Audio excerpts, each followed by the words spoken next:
What's up, everybody? Happy Saturday edition of Money Shots. It's the first time we're doing this. There might be some technical difficulties. There might be just me speaking difficulties. I haven't finished enough caffeine yet. Got lots of notes, and I've waited to put out my picks. I have locked some in, but y'all, I waited today so that you had to come check out Money Shots. Did you notice, Megan, when we were in New York, I didn't even tweet out my picks. I tweeted out the day I had the leans because I didn't have enough time to finalize. And they went 3-1. And then the day that I didn't, I was like, either you watch Pick Central and Money Shots and you got both of them, or you just didn't. Yeah. Well, I will say that the live Money Shots could have done a little bit better that day, and then traveling day I put out. Not getting really fucking high with Stu Feiner before Money Shots was a good idea, bad idea? What do you mean it could have done better? I don't know what you're talking about.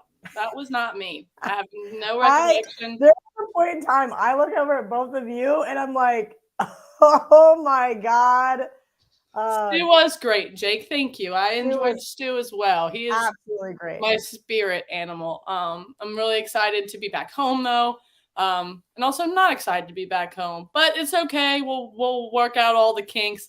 But we have some games to go through today. Humongous card, lots of marquee games going on, lots of interesting things.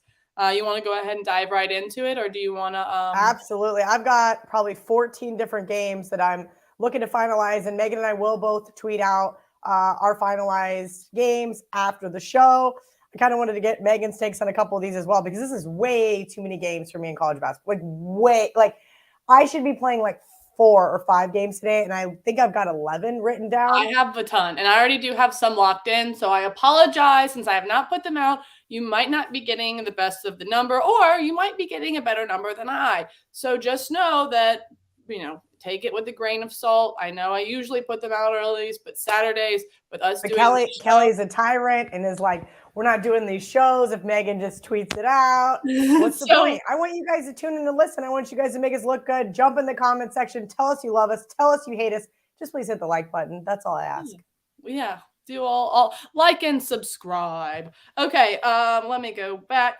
First up, I'm an NBA. That's not where I need to be. I need to go to NCAA. And up first, we have Illinois at Indiana. And let me just say, I wouldn't say I faded this Illinois team, but you and I definitely fell for the trap in Wisconsin on the live Money Shots. Stu called us suckers, and we definitely fucking were. I will say that Indiana, tough place to play. They're 13-1 at home, but Illinois has had 3 wins, 2 of which being Wisconsin and Michigan State. I am leaning Illinois extremely hard here. I just don't think that Indiana is playing as well as Illinois on both sides of the ball right now. And I think it's Illinois' game to lose. What do you think, Kel? Yeah, look, I wish Illinois wasn't so dominant over Wisconsin. And Wisconsin actually had their moments and had a great opportunity to cover that game. But down the stretch, Illinois got it done. I will say this. I also lean Illinois, but I think their recent performance really helped things because, like you, I was looking to fade Illinois in that spot, going, who the hell is this team who hasn't covered 5 in a row to be, getting this much respect in the marketplace? Now, on the flip side, I do think they're the better team here. I do know how tough Bloomington is to play in, but I'm with you, Megan. I think this line looks at 1.5 looks a little too much. Yes, Indiana has a really solid defense, but Illinois should be able to handle them with that offense. Especially, we know they're one of the best 3-point shooting teams in the country. We'll see if they catch fire. I think Illinois is the right side, but this will not be a play that makes my card. Well, you will just have to wait and see if it's a play that makes my card till after the show. I'm being very secretive today, which is very much not like me. Usually I like to spill the beans early.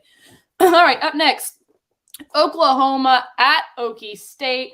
Okie State losing one of their key guards does not bode well. I think they've dropped their last they dropped every game since Williams has been out. And Oklahoma, while they struggle with turnovers, I feel like this is a good spot for them.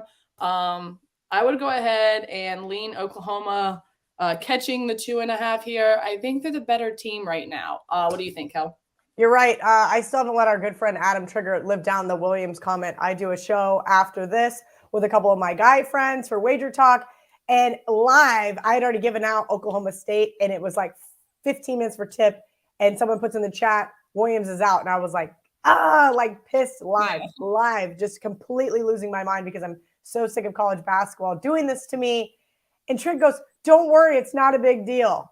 I was like, what? Don't worry, it's not a big deal. Yeah, it's a big deal. And that is my concern here. I do lean towards Oklahoma State. I don't love this Oklahoma team.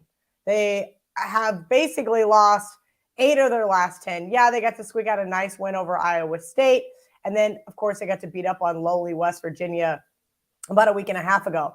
But this is not a great team. You and I both had TCU, I believe, on Monday night over them. I could be wrong, but this was. Yes, we did. This is, we're looking at a bounce back spot more here for Oklahoma against Okie State. I just feel like situationally it's a good play with Williams being out, with Oklahoma and Okie State rival-ish. You know what I'm saying? I just feel like it's a good spot for Oklahoma. And I can totally see what you're saying. Look, I'm not in love with this Oklahoma State offense by any means, and to be laying points with them is a little unnerving. But I really love their defense. And give me a little bit. And we're gonna see how this line moves. If I can get 1.5 before tip, I'll probably be on the Cowboys.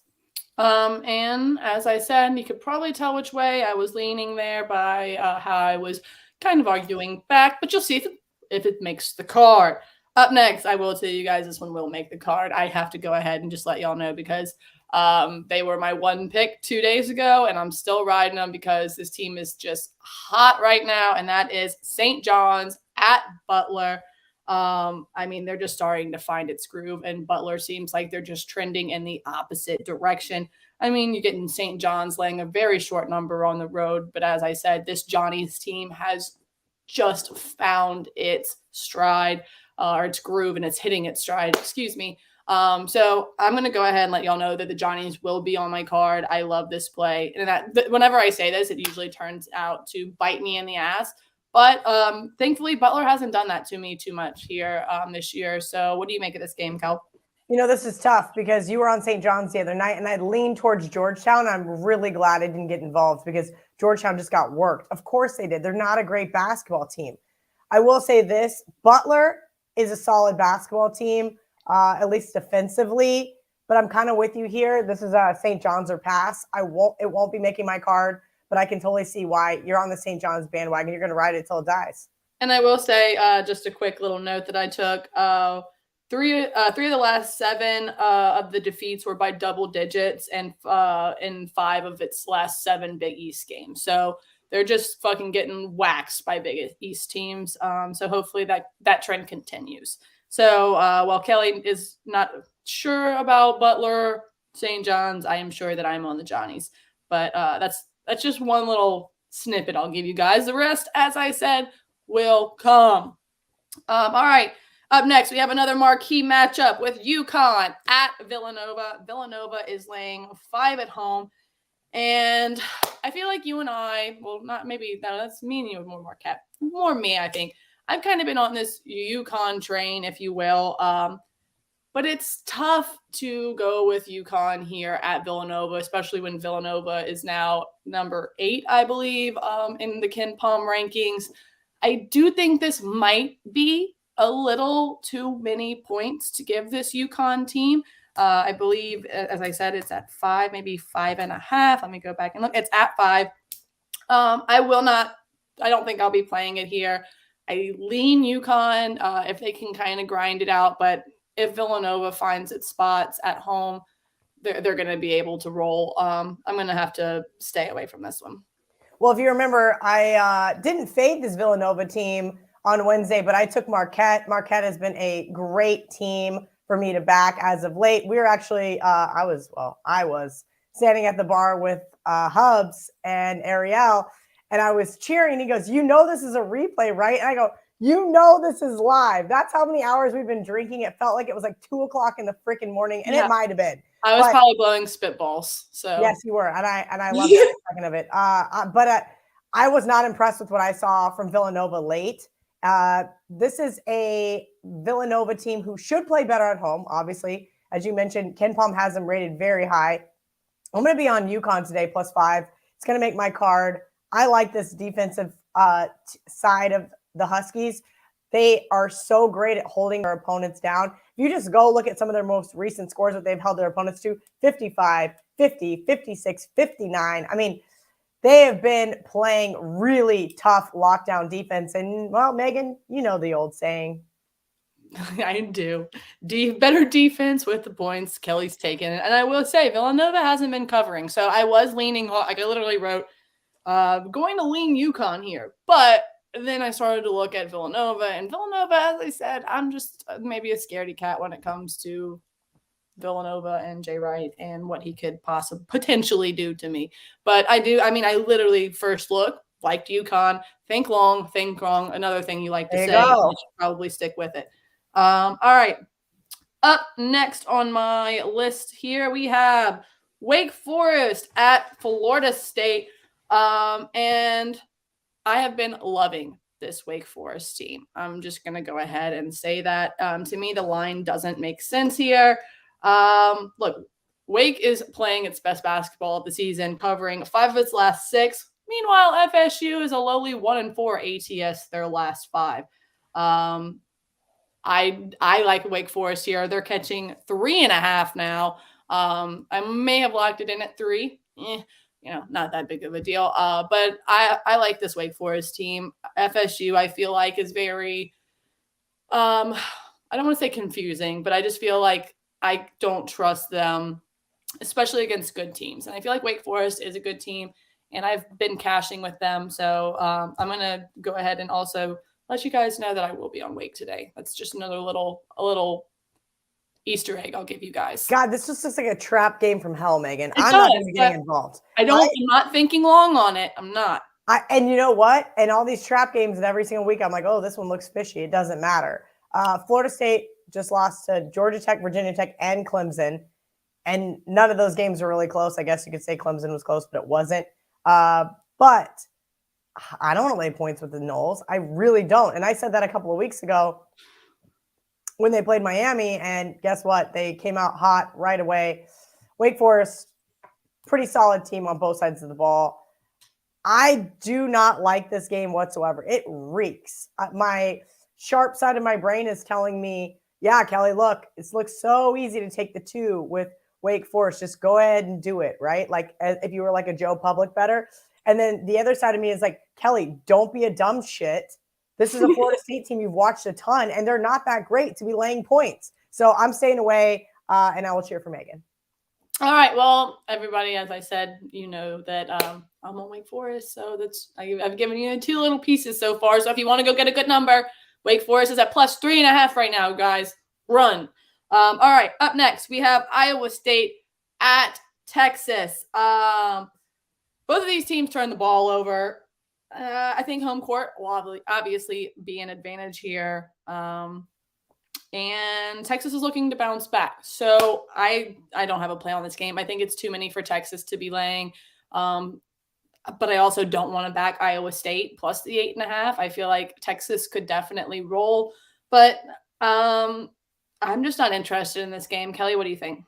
You know, as the resident Big 12 person here, I'm supposed to give you some great analysis. This one opened 6.5, got all the way up to 9, got bet back down. I would love to be on the Cyclones, right? Like, this has not been a great against the spread Texas team. While they're 16-6 on the season, they just don't cash tickets.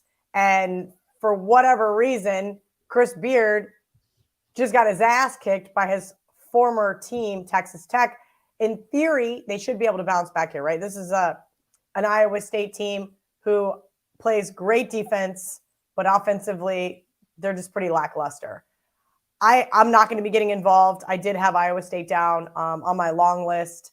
The more I look at it, there's other games that I just like more this morning. So as I mentioned, I'm not playing 11 games, and I'd like a little refresher here because everybody's like, oh, do you play the same that you play during college football? I'm like, absolutely not. Those are usually three unit plays. These are all 1 unit plays. I just had a lecture, one of our friends the other day, about playing way too much on college basketball, especially right now. February is the toughest month for college basketball. The bookmakers have done such an excellent job with their power ratings up to this point. They're getting ready for March. I don't think we can find a ton of value here. And that's just my problem. And so I have to be more selective because, as I put in the blog, I do not want to blow all of my winnings on college basketball. And there's so much volatility right now between injuries and COVID and all this other shit. The end. You really missed an opportunity on money shots to say blow your load, and I'm a little bit upset about that, but it's okay. We'll go on to the next game because Kelly is responsible. Texas Tech at West Virginia. Usually I would look towards the Mountaineers here at home with Bob Huggins, but they haven't had a dazzling home record this season. It's not like they've been killing the game at home. Meanwhile, Texas Tech has just been on a kind of a tear. Not to mention, do you know what West Virginia does best? They shoot from inside the arc. You know who is the best 2-point defense in the entire motherfucking country? Texas Tech. That should probably give you guys a hint that I might like this game. Maybe you'll see it on my card. I definitely lean Texas Tech here. I hate to fade the Mountaineers at home, but I mean, man, they're just I feel like they've been playing close, but I don't feel like they've been playing like they normally do at home. I don't feel like they've had the momentum, but what do you think, Kel? So I am not 100% sure, but I do lean opposite of you. We both obviously love Bob Huggins. How can you not? He's been great. They haven't played well at home as of late, but they also played Baylor and then had an ugly loss to Oklahoma last week. This is a Mountaineers team that I want to like a lot, but they aren't as disciplined as Huggins' teams have been previously. And that's kind of my issue with this team. And it's probably because they're kind of inexperienced. They're not, but they're just like middle of the road, right? They're not stacked full of seniors or anything like that for a reason to have, more discipline, if you will. That being said, you're right. They don't have a ton of they don't have a ton of things to say about it at home, but they do have one of the best home court advantages. And if you've never been to a game in Morgantown, I would highly recommend it. That place gets rocking, and I think it's going to get rocking. What time is that game? Sorry, what time is that game? This game is at. No, I don't have it on. Sorry, I think it is. Someone said early, so I don't know if that. I don't know if that makes a difference. I know sometimes it's Saturday early. I don't know what all the kids were doing last night. If they're going to make it up to the game, I don't know what there is to do. It's a 2 p.m. Eastern tip. Okay, that's not that late. I've been up since fucking 5. Y'all don't talk to me. Exactly. But, look, Texas Tech's been on a tear, Megan. But I think situationally what I'd like to do, and again, I haven't decided if I'm going to bet West Virginia or not, is Texas Tech off that big emotional win over Texas, their former coach, Chris Beard. I think this is kind of a letdown spot, if you will. And so West Virginia is probably going to make my card. I haven't finalized yet, but I will tweet out again. But I would definitely say I'm going to be on West Virginia. All right, so it looks like we might be going head-to-head on that one, but you will have to see when we have officially put out our cards. Up next, Michigan at Purdue. Purdue is laying 9 at home, and probably deservingly so. The Wolverines have won 4 of their last 5, but they are only 2-3 ATS those last 5. I just don't want to lay all of these points with Purdue at home. It feels like they could absolutely roll, but it also feels like Michigan playing Purdue. I feel like I had no, they've been playing fine. I don't know. I just feel like this is one of those games where you lay the 9 with Purdue and the game is nail biting close and you're kicking yourself for laying that many points. I would love to play Purdue here, but I'm not going to. I can't do it. I feel like I'm paying a premium. What do you think, Kelly? Megan, I can't step in front of Purdue, and it like pains me because this is like a total spot where I should. Every time that I bet against Purdue, it comes back to bite me in the ass. And there was only 3 times this year that I did it, but that Iowa game just a couple of weeks ago was one of them. And I said, you know what? I clearly don't have a great read on this 19-3 Purdue team. Maybe I need to pump the brakes here. Trust me, I would love to be on Michigan, especially at 9. And I don't know if it's going to get to 9. I think it's 9.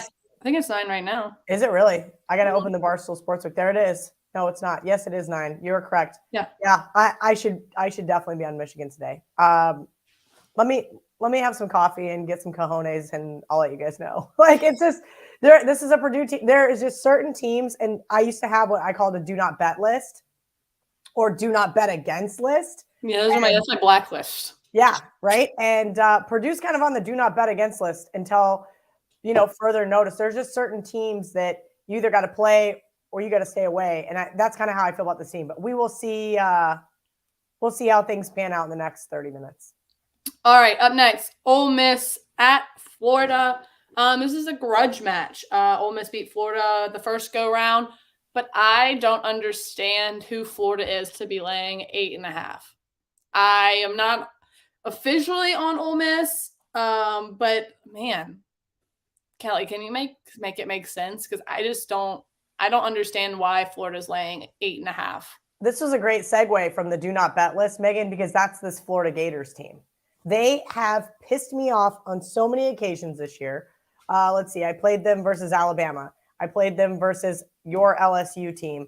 If you remember, I played against them when they played at Tennessee. They got very lucky to beat Missouri just on Wednesday night. Very, very lucky. I don't know what to make of this team. They are atrocious from 3-point range. I feel like I could have a better 3-point shooting percentage than some of these guys. They are so And bad. Kelly's only 5'3". So. Yes, also I'm only 5'3". That being said, you would think that this team wants to get some revenge here. The problem is I don't have a way to quantify that. So this is going to be a no play for me, simply because I don't trust Florida. I would be on Florida in this situation, but I just cannot trust them whatsoever here. I 100% am on the same page as you. I either would want to, I feel like it's fishy, right? I feel like Ole Miss could come out there and win outright, and them catching 8.5 is just weird, but I also don't want to play it at all. Up next, we have, which I need to talk to you about, Baylor, Kansas. Neither one of these teams have been dogs this year. How crazy. That is crazy. What do you make of this game? Baylor's catching 2.5. They've been on a little bit of a skid here as of recent. What do you make of it, Kel? So this is a text I sent out this morning to kind of my Baylor insider guy. And I said, hey, is Flagler going to play? Is Cryer going to play? These are things I need to know prior to making a wager. He said that they're game time decisions. So that my bet's a game time decision, and that's unfortunate. Thanks for the help, dude. Right? I mean, that's just the truth, though. But wouldn't you rather know? Like, I think that's the best possible answer, because if he says they're not playing, it's already built into the line, right? That's why I think this line is 2.5, not a pick 'em. My problem is this: I would rather play Baylor and have them not play than have played the other side and then both of them play. I will tell you this, I'm not considering betting KU. Like I mentioned, it's already built in the line. It is Baylor or pass for me. So I'm kind of in this like little wavy boat, like going, hey, can you let me know before you let somebody else know? Because the second that information comes out, this line is gone. So if you guys like Baylor, play them now. We'll see if those two end up playing. Harsin is key. Yes, I would agree with you, Alan. He is also key. But the good news is he's playing today. So it's going to be fine.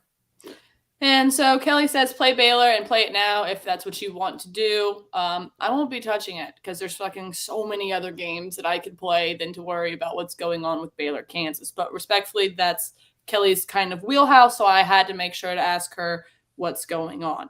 Up next, we have Michigan State at Rutgers. Shout out my boy TJ. I'm going to go ahead and say Michigan State has won 5 out of its last 6 road games, and they're only laying 1.5 on the road. Looks pretty good. I'm wearing green. Is that a sign? Megan, I wanted to be on Rutgers so bad. Last night, I had them written down. I had it circled. But as you guys know, I've mentioned I cannot. I just can't. I missed a good number. It was 5. It was 5. Oh, you should just there's so many numbers from last night whenever I was looking at these games where I wanted to take some of, like, I was just like, and this morning I woke up and just felt just defeated. I was like, God, man, why are there so many people in the middle of the night to get up and bet these damn games? But yeah, no, I'm leaning Michigan State here. Yeah, it's tough. I mean, look, this looks like a trap game from hell. But I'm too late to the party to bet Rutgers. I had Rutgers written down. Too late. Sometimes you snooze, you lose. But you know what? I'd rather stay off a game than have 3 guys announced out that failed their COVID test 30 minutes before tip, and then I flip my desk over and throw a fit. Yeah, I will. Yeah. So yeah, 5 out of 6 road games and covered 5 of them Michigan State. Michigan State's been kind of killing it on the road. So I'll go ahead and let you guys know. Looks like I'm wearing green. The signs point to Michigan State being on my card. Easter egg. There you go. Let's see what's up next on the docket. Hold on just quickly, and I will get you back up to speed, everyone. Let's see. Bum, bum, bum, bum, bum, bum. So many games on this card today. Y'all, we're just talking marquee games here, so just know that if there's so many other small market games out there that if y'all want to go and look at those, please feel free. But Kelly and I do not have time to go through all of those games with you guys as much as we would want to. All right, up next we have USC at Arizona. Arizona is laying 11, and they're coming off a humongous win against UCLA. USC has kind of been, a giant killer, but they haven't been like great against really good teams. But like they beat up on bad teams. Arizona coming off of a big win. This could be a letdown spot. USC. I don't want to touch this game. It seems like Arizona could easily cover that 11 if they're rolling right now. USC, I don't know. I say Arizona. If you bet USC, I say do it in the first half. I think if they come out slow and then Arizona rolls in the second half. That's my prediction, and I'm sticking to it. So my only thing is this is a great sandwich spot to bet USC, and they are on my long list. The good news is this game's like late, right, Megan? It's got to be like a late game on the West Coast. Anyway, I haven't looked at see what time it is. That's probably something I should do. It's part of my job requirements here. That being said, it's a 5 p.m. Eastern tip, so I've got plenty of time to decide if I'm going to bet it.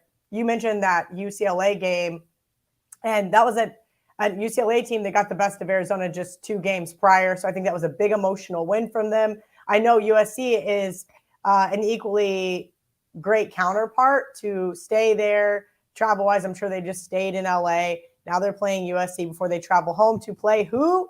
In-state rival Arizona State. So I am leaning towards USC here. I will let you guys know if I'm going to be on it. We're going to see. It's going to be one of those days where I may have some late ads. Really quickly, we have a good comment in the chat. My friend is assistant at USC. USC won't be in this game. Internal issues. Thank you for the Easter egg, Matt Kelly. Thank you, sir. We appreciate you. That's the guy you wanted me to marry, so my name would be Kelly. Oh yeah, thank you, Matt. Kelly. That's super funny. All right, so we'll write that down. Hammer, Arizona. Just kidding. Hopefully his intel is correct. Maybe we'll hear something about that later. Maybe some breaking news. But Mike Kelly, we appreciate you. Up next, Matt Kelly. First of all, you called him Mike Kelly, and his name is Matt Kelly, but also Matt Kelly is what Jake just said in the chat. I said I need more caffeine in the system. If I could, dude, I'm drinking fucking celery juice. You can't even see my glass. It's green on my green screen. Looks, you're just drinking invisible. Like you just have a. Listen, some of us are old and can't handle 7 or 8 days in a row of alcohol. Yeah, I am also old. All right, Duke at UNC, and I actually love this note that I took on this game. It says, Coach K's last game to annihilate UNC at Chapel Hill. That's all I'll say. I will give it to Kelly for a actual intelligent breakdown because that's all I'm going with. So there you go. Y'all already know I'm taking Duke. I have them I think I got them at a better number than 3, not much better. But yeah, I'm loving Duke. So my thing here is I think the line is spot on, right? So normally I wouldn't be getting involved. I've got to find something situationally to look for here. And I just don't really have one. You're right. Your analysis when coming to Coach K's last time to play North Carolina, but not really, because guess what? They play again March 5th. Well, I'm saying in Chapel Hill. It's his last correct, time. in Chapel Hill, potentially spank them at their own house. Okay, fair enough. And imagine if I came to your house and spanked you. Wouldn't that just feel like violating? Like Coach K wants to violate UNC, and I am so down for it. You're a mess. Either way, I do think that this team maybe cares or doesn't care about the home court dichotomy. This is just a team. Does anybody else miss Roy Williams? Not me. Next game. Not me. Next game. Okay. All right. Up next, I have Kentucky at Bama. And boy, Bama can beat some good teams. They beat the Zags. They beat who else? Oh, they beat Baylor. They're at home. They can get hot from 3. Look, Kentucky can't really defend the 3 ball either. So, as much as Coach O back there is smiling and happy and go Tigers, I might have to roll Tide today.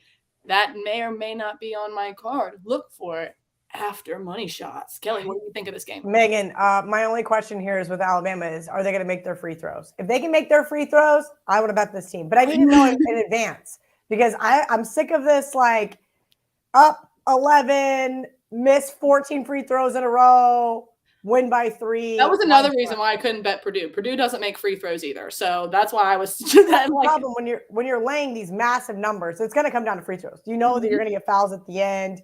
Or even worse, these crappier teams are going to just launch a 3 at the buzzer because nobody's playing defense. This is a very short number for Bama at home. It is. And I do like Bama here. I'm with you. This is a lay it or don't play it scenario. No disrespect to Kentucky, but I will not be on their side. I'm going to roll Tide with Megan. Let's go. All right, up next. We got 2 games left to talk about before we get out here, put our cards in, get some more caffeine in our brain. Well, let's get out of here. Caffeine, then cards. Can't do it the other way around or else we would all just be fucked. But you have these Zags at BYU. And last time these 2 played, the Zags just wiped the court with BYU, right? I have a feeling that though BYU will get up for this game, the Zags will do the exact same thing. Because you know why? This BYU, they're not going to overlook this BYU team because they're the only one within conference that can give them issues. Well, them in like the same areas. But this is, for me, definitely a lay it or don't play it. I believe it's still the 12.5 with the Zags. It's a fat number, but you know that this Gonzaga team can cover a fat number. What do you think, Kel? Yeah, Megan, this it's like, are we just going to move Gonzaga to like the Pac-12 or something? Too bad they don't have a football team. But that being said, this is just not even a competitive West Coast conference. It's kind of frustrating because I'm telling you right now, I would love to bet against the Zags here. I would love to take BYU. BYU is like 1% of tickets, if you ever looked at Sportsbook breakdowns, are going to be on BYU. It's going to be Zags or nothing. Yeah. And sometimes in those scenarios, I want to be on that dog shit team. But you're right. With BYU being the second best team in the West Coast Conference, with the Zags a chance to just completely run the table in conference play and start looking ahead to March. Yeah, as I told you the other night, who were they playing when we spoke about them last? I think it was San Francisco. It might have been. Either way, San Francisco did get the backdoor cover because 16 points was too many. They landed on 16, 18.5 points was too many. And that's just kind of how it is. That could be the case here. Do I want to back BYU? No. I agree with you. And maybe in some first half plays here, maybe you take Zags first half. If you like Gonzaga, it's BYU or pass for me, and I think I'm just going to pass. All right, last up on the list is UCLA laying 11.5 at Arizona State. And my only note is UCLA bounce back should fucking obliterate Arizona State. Oh, God. So I will say this Arizona State team has not been impressive. They haven't. And you know who has? UCLA. UCLA just getting beat. I mean, we have to, this just has to be a situational spot to play UCLA, right? Even minus the 11.5. Please tell me it is. How much did that Arizona game take the wind out of their sails? I honestly don't know. That's my big problem. But you're right. This is a crappy Arizona State team. How much longer does Bobby Hurley going to have a job? I don't know. That being said, UCLA, play Stanford on deck. We've kind of talked about this Stanford team. They can be a little sneaky from time to time. Nothing too crazy, but UCLA did lose to them a couple of weeks ago. So maybe this is just like they're going to overlook Arizona State spot. And I misspoke earlier, so I apologize for that. It's UCLA that's going Arizona to Arizona State, so not the other way around from a travel perspective when we were talking about Arizona. So apologies for that. That being said, I don't want Arizona State, but I'm not laying it with UCLA. Just can't do it. Too many points. If you take Arizona State, just don't watch the game. Just bet it and just like don't watch. And then when you know it's over, check the final score because it's going to be one of those. I will be asleep anyway. So will you? Yeah, I'll be asleep. No worries about that. So yeah, those are all of the games that we were going over today. I saw someone ask if I was posting a parlay today. My college basketball parlays are on Mondays. So be looking for those on Mondays. Looking to hit 4 in a row come Monday. Let's go. On wood. Look for Kelly and I's official plays after this. We get off this episode of Money Shots. Hey, I think it went pretty well for our first Saturday. Yeah, nobody was hungover, and I think it was good because there's so many games to go through. I think it's important we keep on the marquee games. Megan and I are going to tweet out our card here in a little bit. We'll see you guys Monday. Yeah, see you guys Monday.